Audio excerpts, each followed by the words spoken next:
Gaël Calmec, bonjour. Bonjour. Vous êtes économiste. On vous a remis le compte administratif de la région. Qu'en pensez-vous? Eh bien, il est proprement stupéfiant, parce que la région touche 4 milliards de recettes, et Valérie Pécresse n'en a dépensé que 2,5 milliards. C'est-à-dire qu'elle a dégagé un bénéfice de 1,5 milliard sur le dos du contribuable. C'est colossal. La région a un taux d'épargne de 37%, de quoi faire pâlir d'envie toutes les régions avoisinantes. Et avec cet argent, elle a financé cash, presque, 2 milliards d'investissements seulement.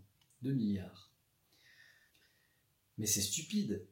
On ne finance pas rubis sur ongle des équipements qui ont une espérance de vie de 20 ou 30 ans. On emprunte pour cela. Avec ces bénéfices, elle aurait pu lever un emprunt de 25 milliards pour financer un plan de relance. C'est ce qu'elle avait promis aux Franciliens et elle ne l'a pas fait. Est-ce que Valérie Pécresse a peur de la dette? Il faut le croire, et pourtant la région n'est pas surendettée. La dette s'élève à 5 milliards. Avec les excédents qu'elle a dégagés, elle pourrait la rembourser en 4 ans. Mais à quoi bon rembourser une dette en 4 ans quand on a contracté des emprunts sur 10 ou 20 ans?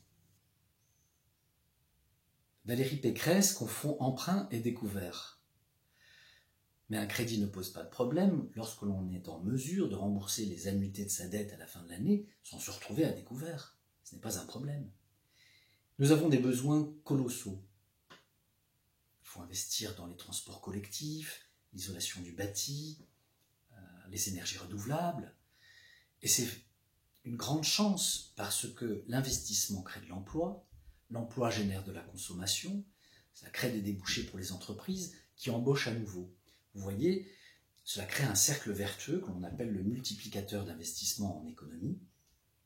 Et en cette période de crise, où le chômage a explosé de 20%, c'est une nécessité. Et c'est précisément ce que propose Julien Bayou. Gaël Calmec, merci pour cette analyse éclairante. Je vous en prie.